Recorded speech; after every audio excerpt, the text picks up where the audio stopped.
प्रधानमंत्री नरेंद्र मोदी की मन की बात। आक्रोश से भरा हुआ है, संकल्पबद्ध है। आज हर भारतीय का यही संकल्प है, हमें आतंकवाद को खत्म करना ही है। साथियों, ऑपरेशन सिंदूर के दौरान हमारी सेनाओं ने जो पराक्रम दिखाया है, उसने हर हिंदुस्तानी का सिर ऊंचा कर दिया है। जिस प्रिसीजन के साथ, जिस सटीकता के साथ हमारी सेनाओं ने सीमा पार के आतंकवादी ठिकानों को ध्वस्त किया, वो अद्भुत है। ऑपरेशन सिंदूर ने दुनिया भर में आतंक के खिलाफ लड़ाई को नया विश्वास और उत्साह दिया है। साथियों, ऑपरेशन सिंदूर सिर्फ एक सैन्य मिशन नहीं है, ये हमारे संकल्प, साहस और बदलते भारत की तस्वीर है।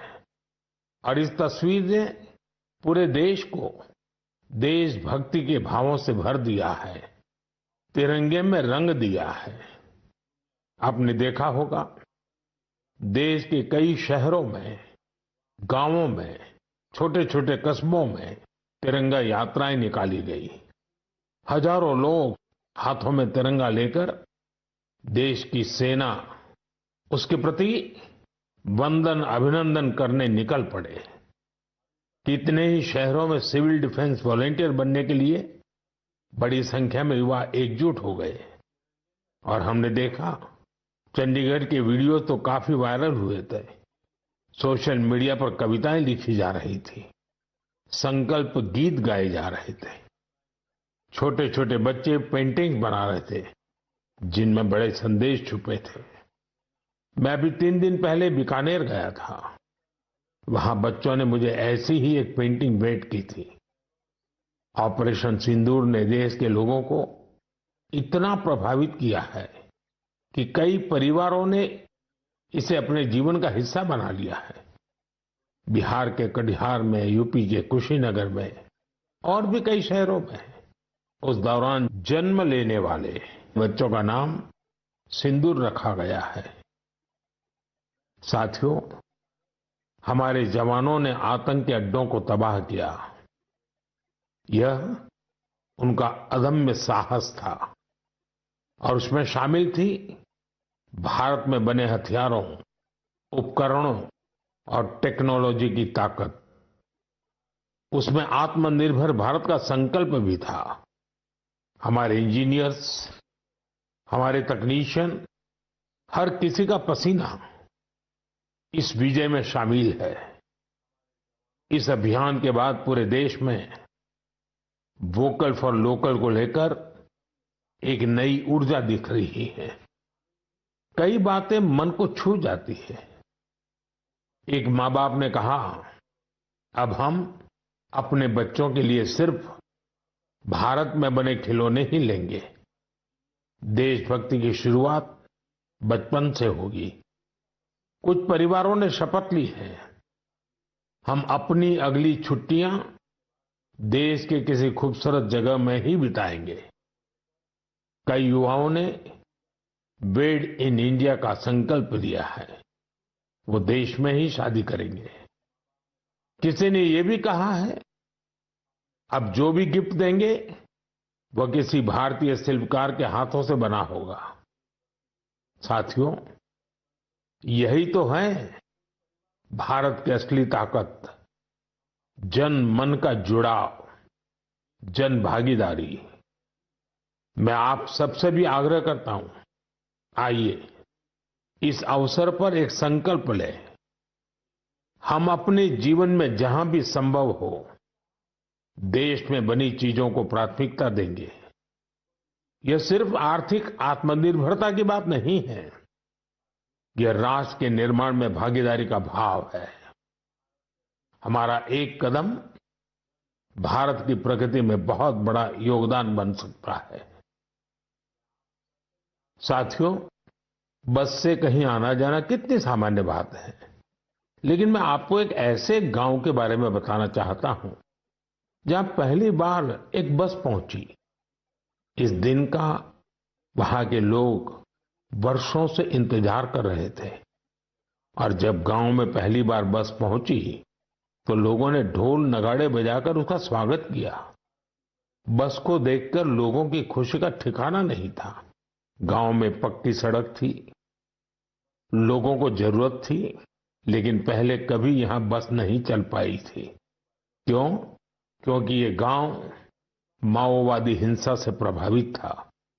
यह जगह है महाराष्ट्र के गढ़चिरौली जिले में और इस गांव का नाम है काटेजरी। काटेजरी में आए इस परिवर्तन को आसपास के पूरे क्षेत्र में महसूस किया जा रहा है। अब यहां हालात तेजी से सामान्य हो रहे हैं। माओवाद के खिलाफ सामूहिक लड़ाई से अब ऐसे क्षेत्रों तक भी बुनियादी सुविधाएं पहुंचने लगी हैं। गांव के लोगों का कहना है कि बस के आने से उन लोगों का जीवन बहुत आसान हो जाएगा। साथियों, मन की बात में हम छत्तीसगढ़ में हुए बस्तर ओलंपिक और माओवाद प्रभावित क्षेत्रों में साइंस लैब पर चर्चा कर चुके हैं। यहाँ के बच्चों में साइंस का पैशन है, वो स्पोर्ट्स में भी कमाल कर रहे हैं। ऐसे प्रयासों से पता चलता है कि इन इलाकों में रहने वाले लोग कितने साहसी होते हैं। इन लोगों ने तमाम चुनौतियों के बीच अपने जीवन को बेहतर बनाने की राह चुनी है। मुझे यह जानकर भी बहुत खुशी हुई कि 10वीं और 12वीं की परीक्षाओं में दंतेवाड़ा जिले के नतीजे बहुत शानदार रहे हैं। करीब 95% रिजल्ट के साथ ये जिला 10वीं के नतीजों में टॉप पर रहा। वहीं 12वीं की परीक्षा में इस जिले ने छत्तीसगढ़ में छठा स्थान हासिल किया। सोचिए, जिस दंतेवाड़ा में कभी माओवाद चरम पर था, वहां आज शिक्षा का परचम लहरा रहा है। ऐसे बदलाव हम सभी को गर्व से भर देते हैं। मेरे प्यारे देशवासियों, अब मैं लायंस, शेरों से जुड़ी एक बड़ी अच्छी खबर आपको बताना चाहता हूं। पिछले केवल 5 वर्षों में गुजरात के गीर में शेरों की आबादी 674 से बढ़कर 891 हो गई है। 674 से 891। लायन सेंसस के बाद सामने आई शेरों की ये संख्या बहुत उत्साहित करने वाली है। साथियों, आप में से बहुत से लोग यह जानना चाह रहे होंगे कि आखिर ये एनिमल सेंसस होती कैसे है। ये एक्सरसाइज बहुत ही चुनौतीपूर्ण है। आपको यह जानकर हैरानी होगी कि लायन सेंसस 11 जिलों में 35,000 वर्ग किलोमीटर के दायरे में की गई थी। सेंसस के लिए टीमों ने राउंड द क्लॉक यानी 2400 घंटे इन क्षेत्रों की निगरानी की। इस पूरे अभियान में वेरिफिकेशन और क्रॉस वेरिफिकेशन दोनों किए गए। इससे पूरी बारीकी से शेरों की गिनती का काम पूरा हो सका। साथियों, एशियाटिक लायन की आबादी में बढ़ोतरी ये दिखाती है कि जब समाज में ओनरशिप का भाव मजबूत होता है तो कैसे शानदार नतीजे आते हैं। कुछ दशक पहले गीर में हालात बहुत चैलेंजिंग थे, लेकिन वहां के लोगों ने मिलकर बदलाव लाने का बीड़ा उठाया।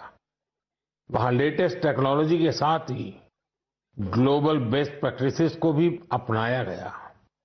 इसी दौरान गुजरात ऐसा पहला राज्य बना जहां बड़े पैमाने पर फॉरेस्ट ऑफिसर के पद पर महिलाओं की तैनाती की गई। आज हम जो नतीजे देख रहे हैं उसमें इन सभी का योगदान है। वाइल्ड लाइफ प्रोटेक्शन के लिए हमें ऐसे ही हमेशा जागरूक और सतर्क रहना होगा। मेरे प्यारे देशवासियों, 2-3 दिन पहले ही मैं पहली राइजिंग नॉर्थ ईस्ट समिट में गया था। उससे पहले हमने नॉर्थ ईस्ट के सामर्थ्य को समर्पित अष्टलक्ष्मी महोत्सव भी मनाया था। नॉर्थ ईस्ट की बात ही कुछ और है। वहां का सामर्थ्य, वहां का टैलेंट वाकई अद्भुत है। मुझे एक दिलचस्प कहानी पता चली है क्राफ्टेड फाइबर्स की। क्राफ्टेड फाइबर्स ये सिर्फ एक ब्रांड नहीं, सिक्किम की परंपरा, बुनाई की कला और आज के फैशन की सोच, तीनों का सुंदर संगम है। इसकी शुरुआत की डॉक्टर चेवांग नोरबू भूटिया ने।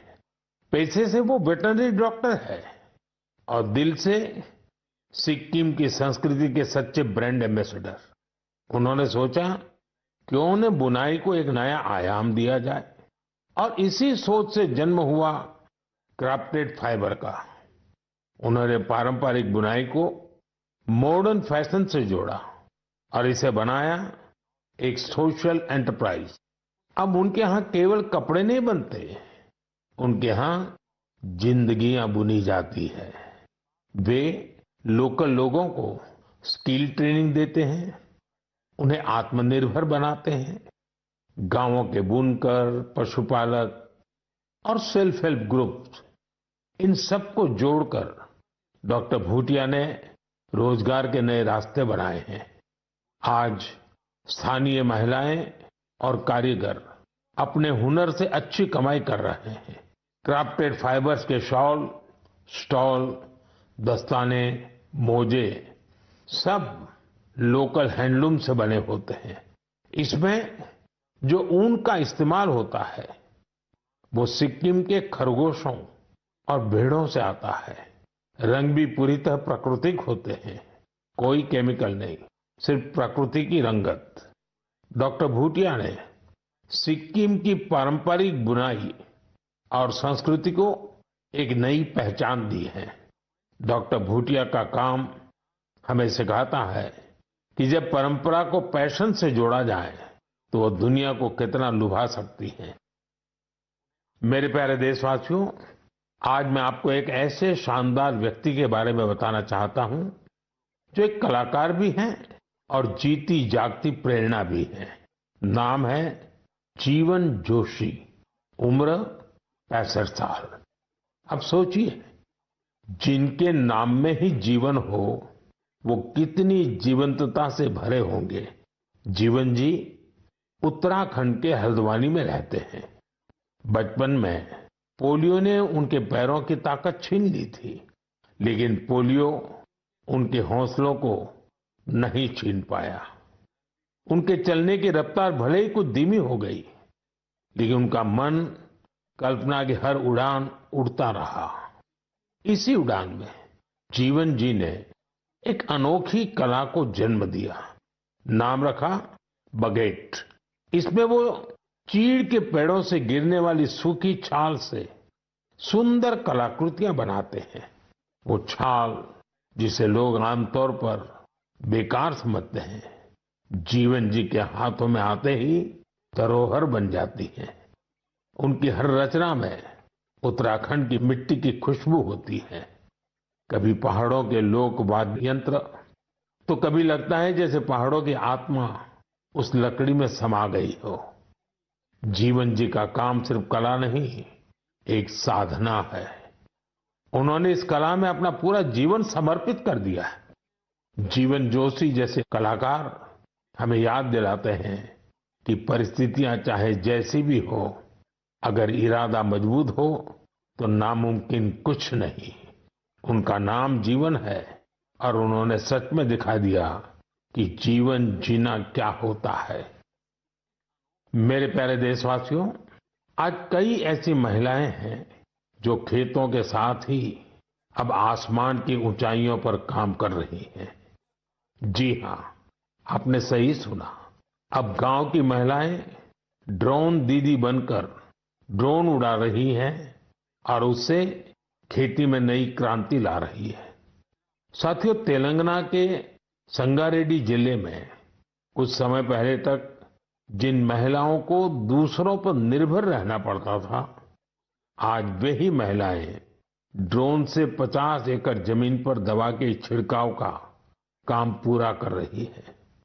सुबह 3 घंटे शाम 2 घंटे और काम निपट गया। धूप की तपन नहीं, जहर जैसे केमिकल्स का खतरा नहीं। साथियों, गांव वालों ने भी इस परिवर्तन को दिल से स्वीकार किया है। अब ये महिलाएं ड्रोन ऑपरेटर नहीं, स्काई वॉरियर्स के नाम से जानी जाती हैं। ये महिलाएं हमें बता रही हैं, बदलाव तब आता है जब तकनीक और संकल्प एक साथ चलते हैं। मेरे प्यारे देशवासियों, अंतर्राष्ट्रीय योग दिवस में अब 1 महीने से भी कम समय बचा है। ये अवसर याद दिलाता है कि अगर आप अब भी योग से दूर हैं, तो अब योग से जुड़े। योग आपका जीवन जीने का तरीका बदल देगा। साथियों, 21 जून 2015 में योग दिवस की शुरुआत के बाद से ही इसका आकर्षण लगातार बढ़ रहा है। इस बार भी योग दिवस को लेकर दुनिया भर में लोगों का जोश और उत्साह नजर आ रहा है। अलग अलग संस्थान अपनी तैयारियां साझा कर रहे हैं। बीते वर्षों की तस्वीरों ने बहुत प्रेरित किया है। हमने देखा है, अलग अलग देशों में किसी साल लोगों ने योग चेन बनाई, योग रिंग बनाई। ऐसी बहुत ही तस्वीरें हैं जहां एक साथ 4 जनरेशन मिलकर योग कर रही हैं। बहुत से लोगों ने अपने शहर की आइकॉनिक प्लेसेस को योग के लिए चुना। आप भी इस बार कुछ इंटरेस्टिंग तरीके से योग दिवस मनाने के बारे में सोच सकते हैं। साथियों, आंध्र प्रदेश की सरकार ने योग आंध्र अभियान शुरू किया है। इसका उद्देश्य पूरे राज्य में योग संस्कृति को विकसित करना है। इस अभियान के तहत योग करने वाले 10 लाख लोगों का एक पूल बनाया जा रहा है। मुझे इस वर्ष विशाखापत्तनम में योग दिवस कार्यक्रम में शामिल होने का अवसर मिलेगा। मुझे जानकर अच्छा लगा कि इस बार भी हमारे युवा साथी देश की विरासत से जुड़ी आइकॉनिक प्लेसेस पर योग करने वाले हैं। कई युवाओं ने नए रिकॉर्ड बनाने और योग चेन का हिस्सा बनने का संकल्प लिया है। हमारे कॉरपोरेट्स भी इसमें पीछे नहीं है। कुछ संस्थानों ने ऑफिस में ही योग अभ्यास के लिए अलग स्थान तय कर दिया है। कुछ स्टार्टअप्स ने अपने ऑफिस योग अवर्स तय कर दिए हैं। ऐसे भी लोग हैं जो गांवों में जाकर योग सिखाने की तैयारी कर रहे हैं।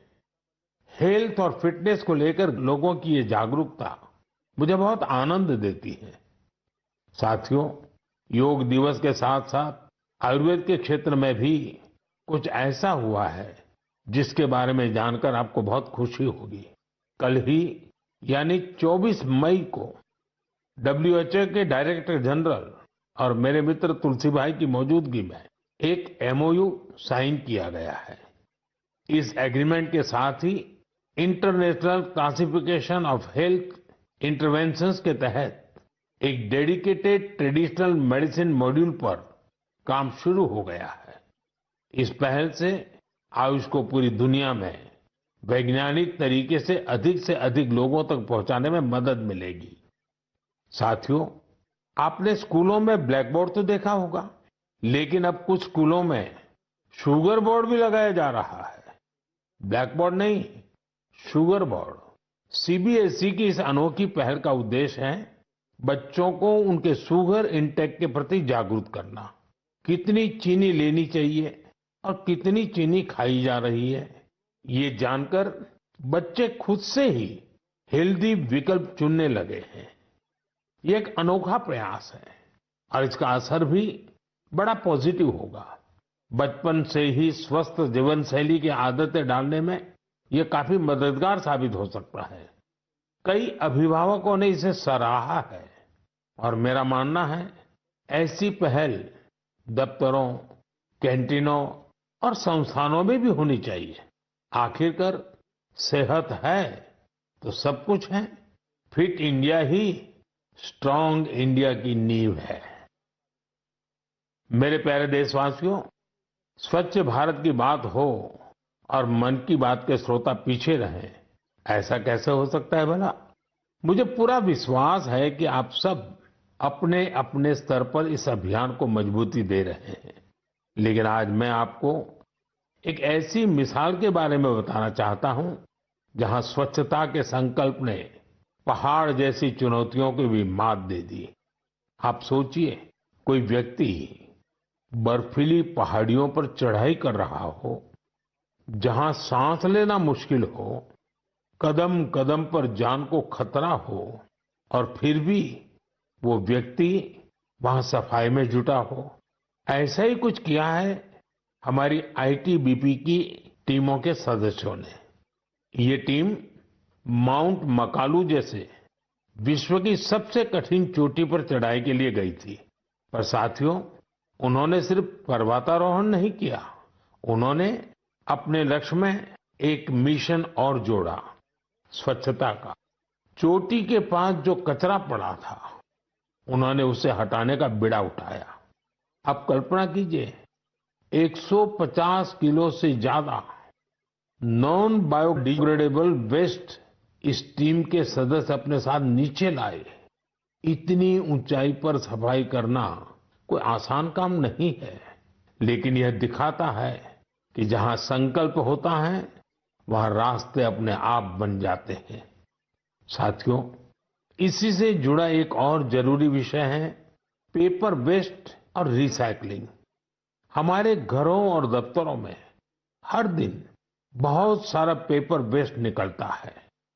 शायद हम इसे सामान्य मानते हैं, लेकिन आपको जानकर हैरानी होगी, देश के लैंडफिल वेस्ट का लगभग 1/4 हिस्सा कागज से जुड़ा होता है। आज जरूरत है हर व्यक्ति इस दिशा में जरूर सोचे। मुझे ये जानकर अच्छा लगा कि भारत के कई स्टार्टअप्स इस सेक्टर में शानदार काम कर रहे हैं। विशाखापत्तनम, गुरुग्राम ऐसे कई शहरों में कई स्टार्टअप पेपर रिसाइकलिंग के इनोवेटिव तरीके अपना रहे हैं। कोई रिसाइकल पेपर से पैकेजिंग बोर्ड बना रहा है, कोई डिजिटल तरीकों से न्यूज़पेपर रिसाइकलिंग को आसान बना रहा है। जालना जैसे शहरों में कुछ स्टार्टअप 100% रिसाइकल्ड मटेरियल से पैकेजिंग रोल और पेपर कोर बना रहे हैं। आप ये भी जानकर प्रेरित होंगे, 1 टन कागज की रिसाइकलिंग से 17 पेड़ कटने से बचते हैं और हजारों लीटर पानी की बचत होती है। अब सोचिए, जब पर्वतारोही इतने कठिन हालत में कचरा वापस ला सकते हैं, तो हमें भी अपने घर या दफ्तर में पेपर को अलग करके रिसाइकलिंग में अपना योगदान जरूर देना चाहिए। जब देश का हर नागरिक ये सोचेगा कि देश के लिए मैं क्या बेहतर कर सकता हूं, तभी मिलकर हम बड़ा परिवर्तन ला सकते हैं। साथियों, बीते दिनों खेलो इंडिया गेम्स की बड़ी धूम रही। खेलो इंडिया के दौरान बिहार के 5 शहरों ने मेजबानी की थी। वहां अलग अलग कैटेगरी के मैच हुए थे। पूरे भारत से वहां पहुंचे एथलीट्स की संख्या 5,000 से भी ज्यादा थी। इन एथलीट्स ने बिहार की स्पोर्टिंग स्पिरिट की, बिहार के लोगों से मिली आत्मीयता की बड़ी तारीफ की है। साथियों, बिहार की धरती बहुत खास है। इस आयोजन में यहां कई यूनिक चीजें हुई हैं। खेलो इंडिया यूथ गेम्स का ये पहला आयोजन था जो ओलंपिक चैनल के जरिए दुनिया भर में पहुंचा। पूरे विश्व के लोगों ने हमारे युवा खिलाड़ियों की प्रतिभा को देखा और सराहा। मैं सभी पदक विजेताओं, विशेषकर टॉप के 3 विनर्स महाराष्ट्र, हरियाणा और राजस्थान को बधाई देता हूं। साथियों, इस बार खेलो इंडिया में कुल 26 रिकॉर्ड बने। वेट लिफ्टिंग स्पर्धाओं में महाराष्ट्र की अस्मिता धोने और उत्तर प्रदेश के तुषार चौधरी के शानदार प्रदर्शन ने सबका दिल जीत लिया। वहीं महाराष्ट्र के साईराज परदेशी ने तो 3 रिकॉर्ड बना डाले। एथलेटिक्स में उत्तर प्रदेश के कादिर खान और शेख जिशान और राजस्थान के हंसराज ने शानदार प्रदर्शन किया। इस बार बिहार ने भी 36 मेडल्स अपने नाम किए। साथियों, जो खेलता है वही खिलता है। यंग स्पोर्टिंग टैलेंट के लिए टूर्नामेंट बहुत मायने रखता है। इस तरह के आयोजन भारतीय खेलों के भविष्य को और संवारने वाले हैं। मेरे प्यारे देशवासियों, 20 मई को वर्ल्ड बी डे मनाया गया। यानी एक ऐसा दिन जो हमें याद दिलाता है कि शहद सिर्फ मिठास नहीं, बल्कि सेहत, स्वरोजगार और आत्मनिर्भरता की मिसाल भी है। पिछले 11 वर्षों में मधुमक्खी पालन में भारत में एक स्वीट रिवॉल्यूशन हुआ है। आज से 10-11 साल पहले भारत में शहद उत्पादन एक साल में करीब 70-75 हजार मैट्रिक टन होता था। आज ये बढ़कर करीब करीब 1.25 लाख मैट्रिक टन के आसपास हो गया है। यानी शहद उत्पादन में करीब 60% की बढ़ोतरी हुई है। हम हनी प्रोडक्शन और एक्सपोर्ट में दुनिया के अग्रणी देशों में आ चुके हैं। साथियों, इस पॉजिटिव इम्पैक्ट में राष्ट्रीय मधुमक्खी पालन और शहद मिशन की बड़ी भूमिका है। इसके तहत मधुमक्खी पालन से जुड़े हजारों किसानों को ट्रेनिंग दी गई, उपकरण दिए गए और बाजार तक उनकी सीधी पहुंच बनाई गई। साथियों, ये बदलाव सिर्फ आंकड़ों में नहीं दिखता, ये गांव की जमीन पर भी साफ नजर आता है। छत्तीसगढ़ के कोरिया जिले का एक उदाहरण है। यहाँ आदिवासी किसानों ने सोन हनी नाम से एक शुद्ध जैविक शहद ब्रांड बनाया है। आज वह शहद जैम समेत अनेक ऑनलाइन पोर्टल पर बिक रहा है। यानी गांव की मेहनत अब ग्लोबल हो रही है। इसी तरह उत्तर प्रदेश, गुजरात, जम्मू कश्मीर, पश्चिम बंगाल और अरुणाचल प्रदेश में हजारों महिलाएं और युवा अब हनी उद्यमी बन चुके हैं। साथियों, और अब शहद की केवल मात्रा नहीं, उसकी शुद्धता पर भी काम हो रहा है। कुछ स्टार्टअप अब एआई और डिजिटल टेक्नोलॉजी से शहद की गुणवत्ता को प्रमाणित कर रहे हैं। आप अगली बार जब भी शहद खरीदें तो इन हनी उद्यमियों द्वारा बनाए गए शहद को जरूर आजमाएं। कोशिश करें कि किसी लोकल किसान से, किसी महिला उद्यमी से भी शहद खरीदें, क्योंकि उस हर बूंद में स्वाद ही नहीं, भारत की मेहनत और उम्मीदें घुली होती हैं। शहद की ये मिठास आत्मनिर्भर भारत का स्वाद है।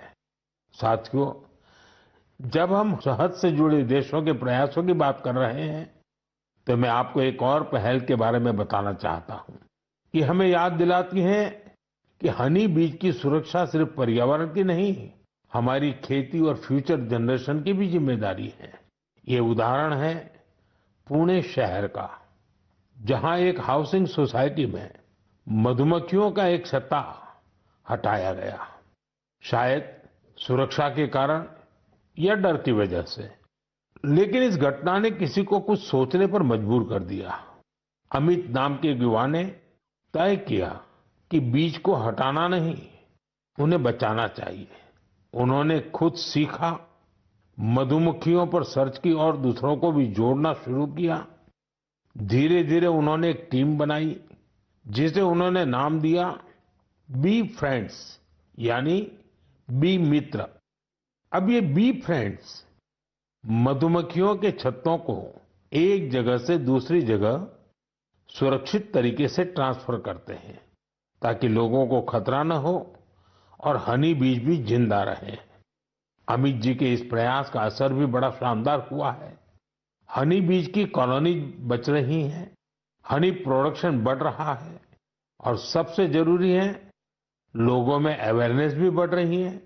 ये पहल हमें सिखाती है कि जब हम प्रकृति के साथ तालमेल में काम करते हैं तो उसका फायदा सबको मिलता है। मेरे प्यारे देशवासियों, मन की बात के इस एपिसोड में इस बार इतना ही। आप इसी तरह देश के लोगों की उपलब्धियों को, समाज के लिए उनके प्रयासों को मुझे भेजते रहिए। मन की बात के अगले एपिसोड में फिर मिलेंगे। कई नए विषयों और देशवासियों की नई उपलब्धियों की चर्चा करेंगे।